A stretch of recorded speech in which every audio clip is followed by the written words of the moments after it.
Querido irmão, nós lemos o texto do profeta Isaías.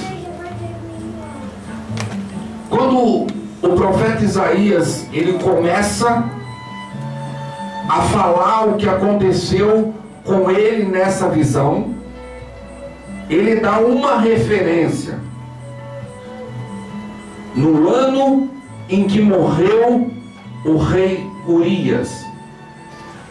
Para quem não sabe, o rei Urias ele foi comandante de um exército muito poderoso nos tempos do profeta Isaías. A sua fama cresceu e se tornou tão grande que ele ficou conhecido até a terra do Egito.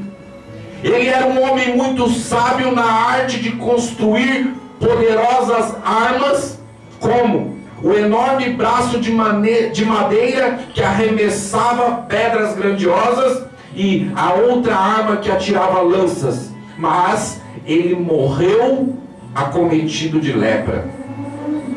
Nesse mesmo ano, Isaías ele recebe o seu chamado.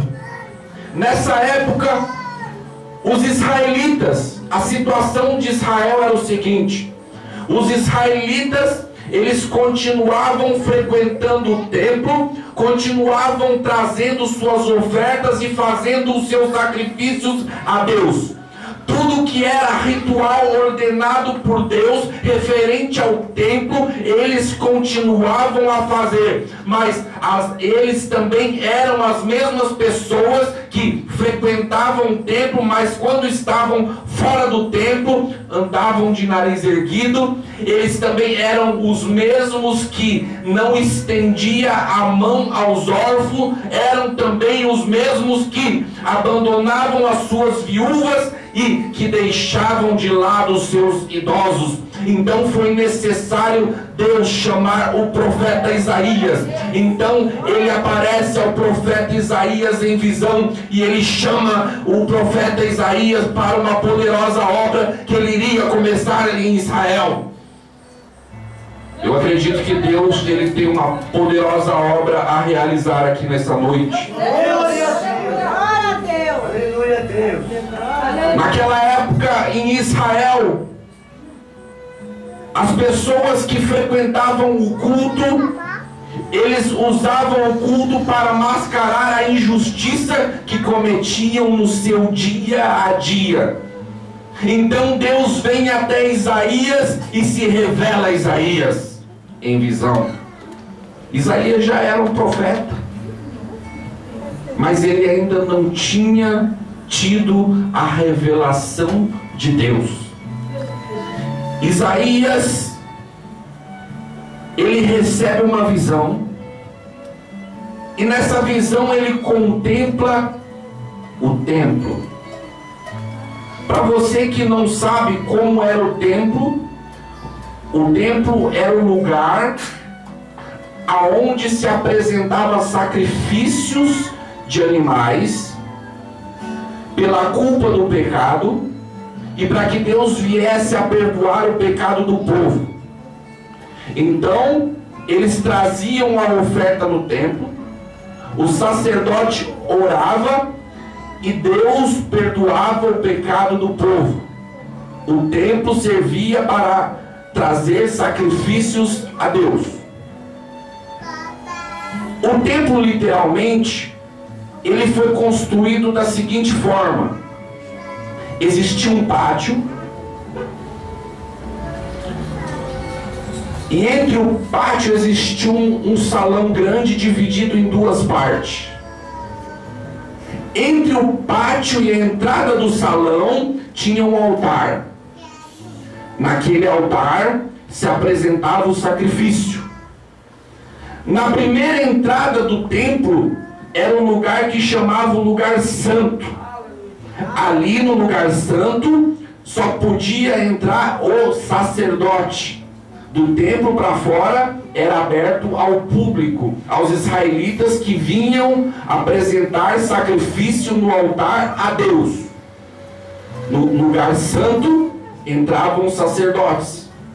Mas existia uma outra metade dentro do templo que era a entrada do lugar que se chamava Santo dos Santos. Nesse lugar só entrava um dos sacerdotes que era vivo na época, que era o sumo sacerdote. Mas o que é que tinha de tão importante dentro do Santo dos Santos que somente o sumo sacerdote podia entrar lá dentro? Dentro do Santo dos Santos estava a Arca da Aliança. A mesma arca que Moisés conduziu ela pelo deserto, e quando era calor, em cima da arca Deus mandava uma nuvem que era para deixar para o calor não passar para as pessoas. E quando estava frio, em cima da arca fazia uma coluna de fogo que era para aquecer o povo de Israel. Então lá dentro estava a Arca da Aliança. E quando Isaías ele tem a visão desse templo. E nessa visão, Isaías ele entra dentro do lugar santo e ele para no meio, entre o santo e o santo dos santos. Ele não entra dentro dos santos, ele para perto do umbral da porta do santo dos santos. E ele fica contemplando a arca de Deus dentro do santo do santo. E todos nós sabemos que a Arca da Aliança, ela representava a presença de Deus. Enquanto a Arca da Aliança estava entre o povo de Israel, significava que a presença de Deus estava com o povo de Israel. Não foi assim que aconteceu quando Davi ele toma o reinado de Israel? A primeira coisa que ele faz é buscar a Arca da Aliança que os soldados inimigos tinham levado, porque ele entendia: nós precisamos ter a Arca da Aliança, nós precisamos ter a presença de Deus do nosso lado. Então o Davi ele vai e busca a Arca da Aliança. E quando Isaías ele começa a ter essa visão, na visão ele não vê a Arca da Aliança, não, ele vê a presença de Deus lá dentro. Ele vê Deus sentado no trono dele. Ele vê também coisas que os nossos olhos não pode contemplar, mas que existia dentro do templo de Deus. A Bíblia fala que o séquito do Senhor enchia o templo. Para você que não sabe o que é séquito, séquito significa uma comitiva que acompanha uma autoridade. Existia uma comitiva celestial que estava junto com Deus enquanto ele estava sentado no seu trono. Glória a Deus. Glória a Deus. A palavra de Deus diz que os serafins voavam por cima do trono. Para você que não sabe o que significa serafim, serafim, da tradução do hebraico para nosso idioma, significa ser que resplandece em fogo. Ou seja, existiam seres de fogo que ficavam voando de um lado para o outro em cima do trono de Deus. E esses seres celestiais, eles não paravam de clamar, eles clamavam o tempo todo: Santo, Santo, Santo é o Senhor dos exércitos, e toda a terra está cheia da sua glória. A Bíblia vai mais além, ela fala que aqueles seres celestiais, eles tinham 6 asas, com 2 cobriam o rosto, com 2 cobriam os pés, e com 2 voavam. Glória a Jesus. Isaías ele precisava estar preparado. Meus irmãos, eu parei para meditar no significado dessas asas. O porquê é que com 2 asas eles cobriam os pés. Aí eu fui no Antigo Testamento e eu vi Moisés lá no Monte Horebe, solitário, sozinho, triste porque ele tinha fugido do Egito, a terra onde ele tinha nascido. De repente ele ouve uma voz que diz: Moisés, Moisés, tira a sandália dos teus pés, porque o lugar em que pisa é terra santa. Pés significa santidade. Pés significa santidade. Mas quando você chega no Novo Testamento, em Efésios capítulo 6, versículo 15, pés, está escrito assim: esteja calçados os vossos pés na preparação do Evangelho da paz. Se no Antigo Testamento pés significava santidade, no Novo Testamento pés significa que você precisa estar preparado para fazer a obra de Deus. Preparado para quê? Preparado para exercitar a sua fé. Preparado, uma pessoa preparada, ela precisa orar. Porque se você não orar, você não consegue se preparar. Você tem que falar com Deus. Deus precisa te escutar. E muitas vezes você precisa escutar Deus também. Porque muitas vezes você fala com Deus, Deus te ouve. Mas muitas vezes quando Deus fala com você, você não ouve a Deus.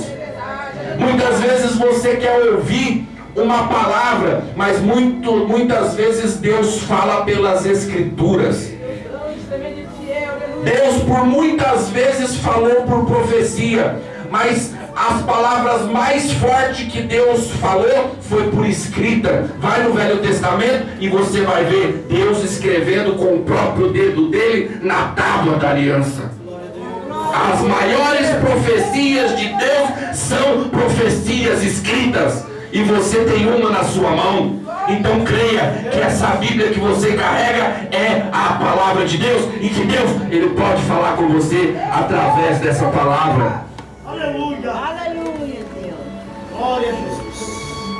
Com duas asas, eles cobriam o seu rosto. Por que é que aqueles seres espirituais, eles cobriam o seu rosto? Então você vai lá na visão, você vai ver Deus assentado no trono. E os seres voando aqui, ó. 3 labaredas de fogo de um lado para o outro, assim, ó. Aí um vai até lá e grita santo. Aí o outro vai até lá santo. Aí o outro santo. Mas com as 2 asas do rosto. Por quê? Porque eles não queriam ser vistos. Quem tinha que ser visto era Deus. Eles não queriam mostrar o seu rosto, porque eles não queriam se aparecer. Na visão de Isaías, o único que precisava aparecer era o Senhor dos Exércitos e o Rei dos Reis. Glória a Deus! Mas também tem mais um significado. Preste atenção que eles voavam em cima do trono de Deus e cobriam seus rostos com asas. Sabe por quê? Porque ninguém ousa olhar Deus de cima para baixo. Eles estavam voando em cima do trono de Deus e cobriam seus rostos. Por quê? Porque mesmo eles sendo serafins, mesmo eles sendo seres de fogo, mesmo eles sendo celestiais, eles não ousavam olhar Deus de cima para baixo. Ninguém ousa olhar Deus de cima para baixo. Se você quer ver a Deus, você vai ter que olhar de baixo para cima, porque você não pode olhar Deus de cima para baixo. Glória a Deus! Glória a Deus! Nabucodonosor, ele ousou olhar Deus de cima para baixo. Deus deu uma visão para o rei Nabucodonosor, mostrando muitas maravilhas que iam acontecer nos séculos na terra. Ele mostrou os grandes reinos que viriam depois do reino dele. Sabe o que ele fez? Ele esqueceu das 3 visões que Deus deu para ele e construiu um jardim enorme. E um dia ele está lá no jardim dele, andando de um lado para o outro e falando: eis aqui a grande Babilônia que eu fiz para a glória do meu nome. Depois que eu morrer, o meu nome ele vai ficar no memorial eterno. Todos vão se lembrar de mim e vão se lembrar das obras que eu fiz. Naquele mesmo momento, você sabe o que aconteceu? Ele ouviu uma voz do céu que disse assim: de ti passou o teu reino, será tirado dentre os homens, e a sua morada será junto com os animais. Foi o primeiro lobisomem na história, porque ele se tornou um ser que criou pelo, criou unha, e ele foi morar junto com os boi, comia capim junto com os boi, até o dia que ele reconheceu que não podia olhar Deus de cima para baixo. Então ele olha Deus de baixo para cima e fala: Deus, eu reconheço que o Senhor é um Deus poderoso, é um Deus vivo, e é um Deus que tudo pode.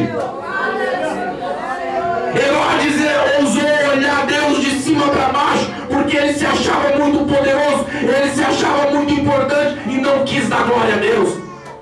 O resultado dele olhar Deus de cima para baixo foi ser comido de bicho.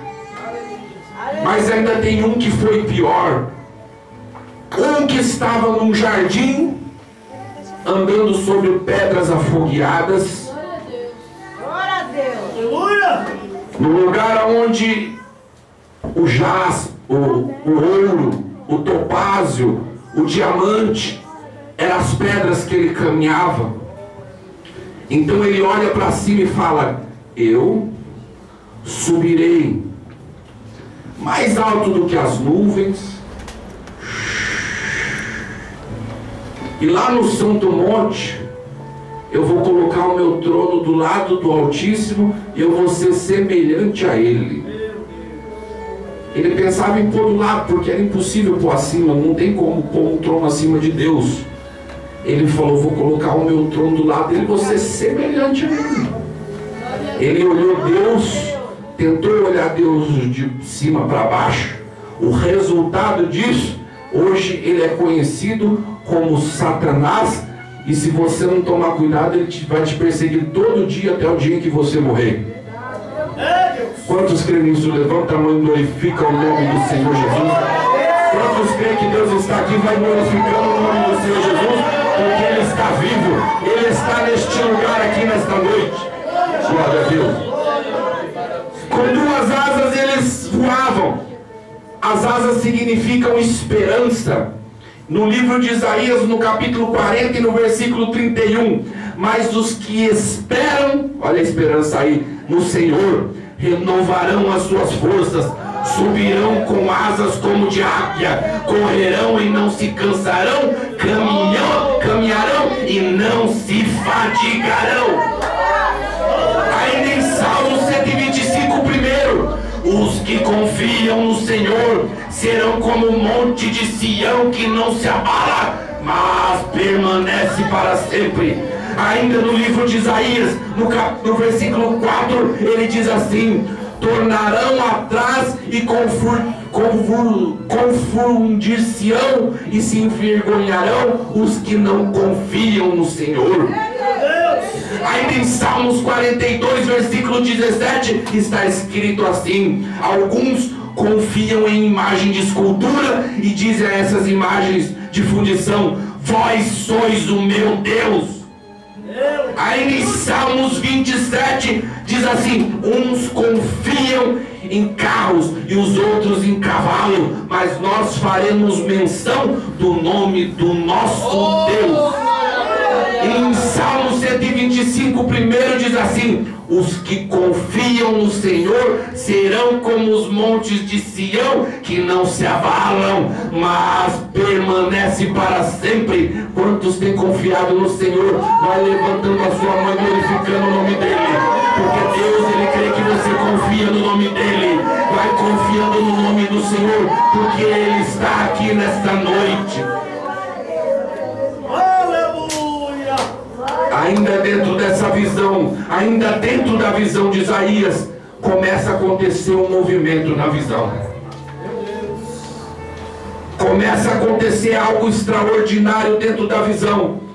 Isaías está contemplando a visão, de repente os umbrais da porta começam a se mover.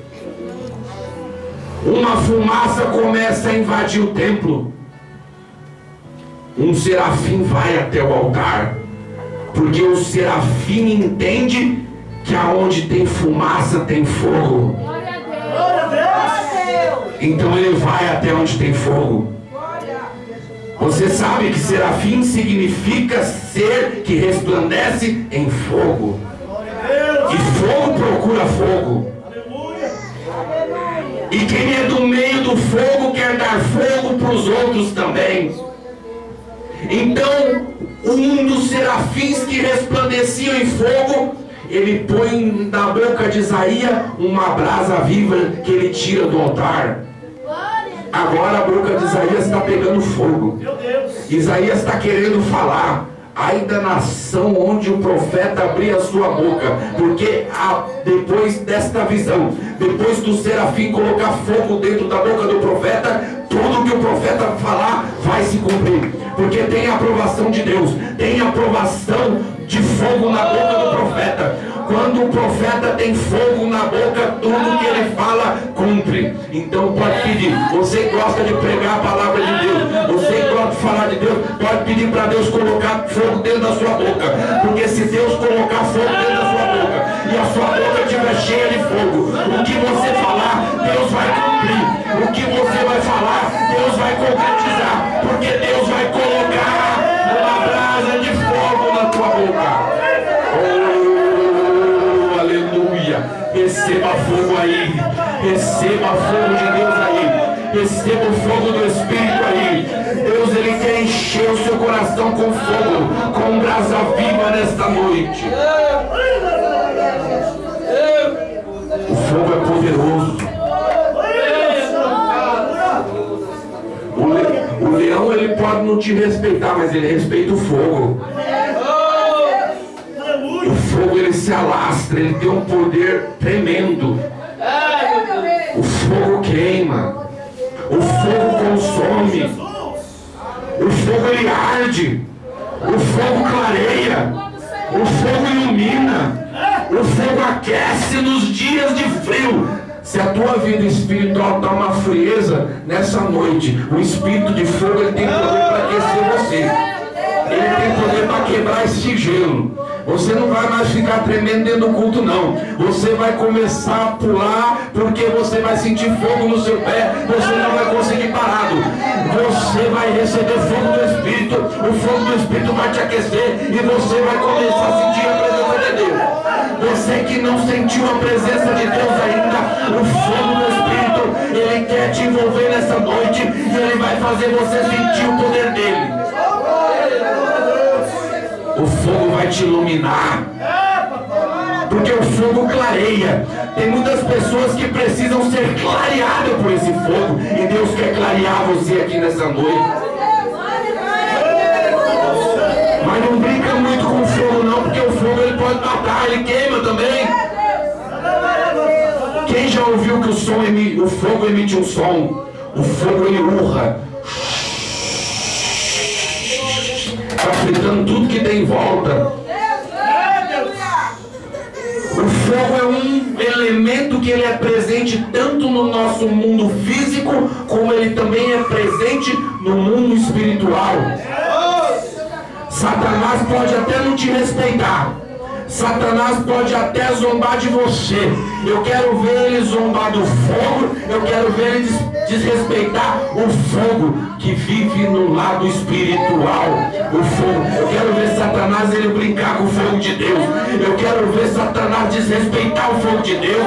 Eu quero ver Satanás tirar onda com o fogo de Deus. Ele pode tirar onda com a sua cara enquanto você está aqui nessa terra, mas se você tem fogo de Deus, eu quero ver Satanás desrespeitar e afrontar o fogo de Deus.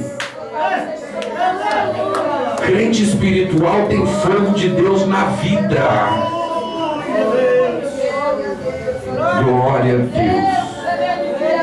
Não é à toa que em Mateus no capítulo 3, no versículo 11, Jesus fala assim: e eu em verdade vos, João falando, eu em verdade vos batizo com água para o arrependimento, mas aquele que vem após mim é mais poderoso do que eu, cujas alparcas eu não sou digno de desamarrar, mas ele sim, ele vos batizará com o Espírito Santo e com fogo.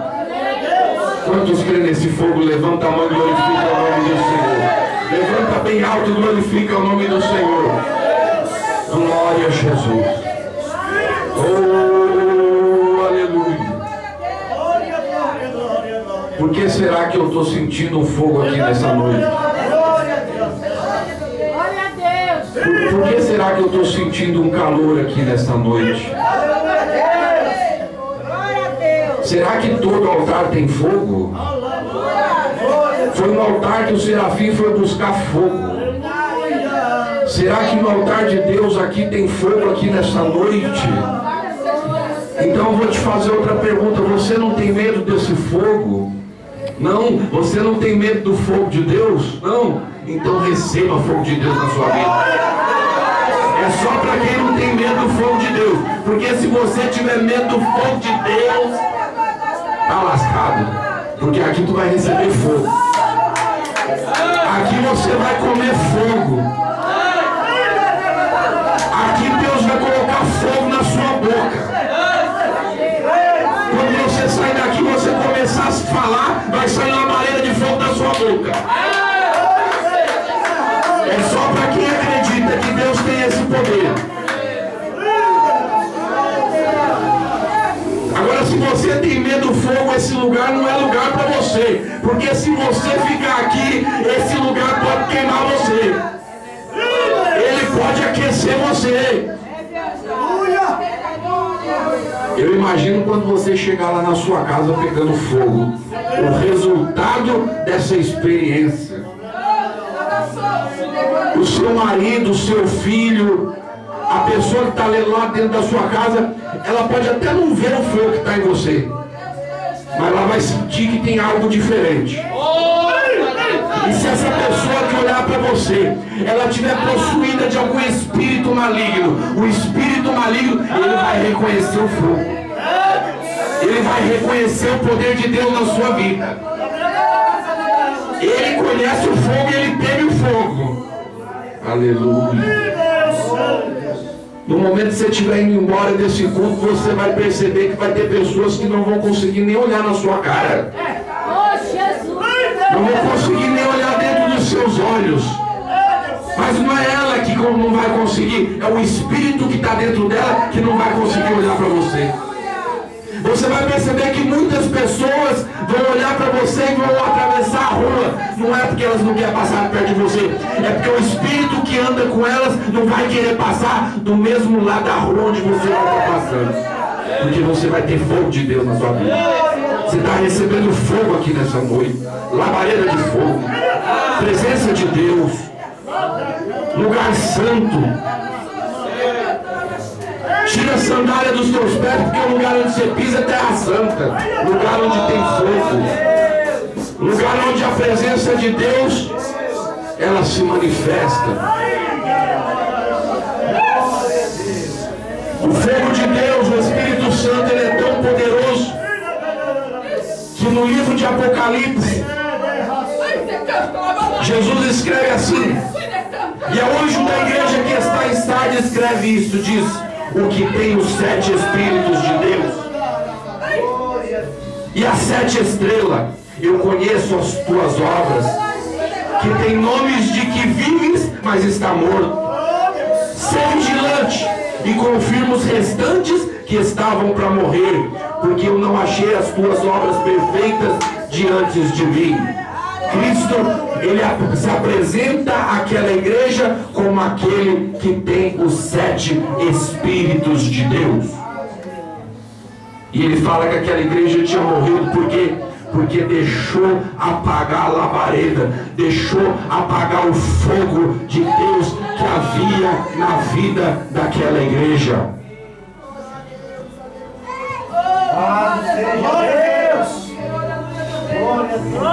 Uma igreja que tem fogo, ela não pode se mover de qualquer maneira.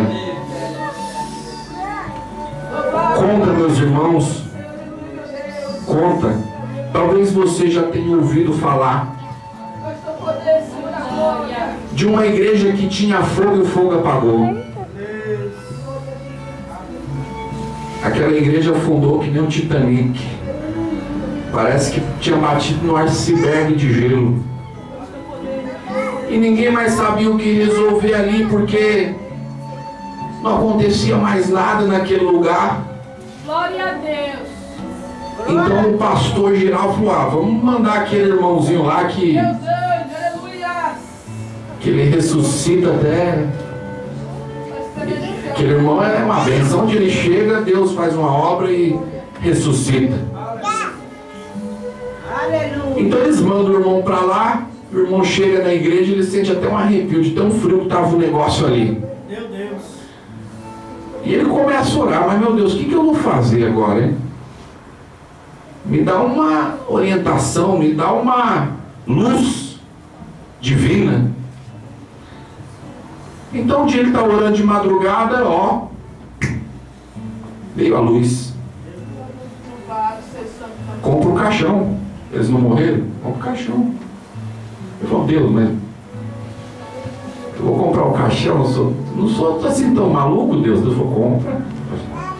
A situação não é morte? Compra um caixão. Leva esse caixão para a igreja. E ele levou o caixão para a igreja, guardou e mandou emitir um comunicado: amanhã à meia-noite vai estar sendo velado uma pessoa muito importante que morreu. Mas será que Deus tinha matado alguém? E o povo ficou tudo curioso, né? Porque os que não vêm na igreja no dia de culto normal, eles vêm quando tem alguma coisa para saber. Os curiosos aparecem. Aí vem o irmão do curioso, vem o primo do curioso, aí vem todo mundo, né? Até o vizinho da esquina de cima lá vem também.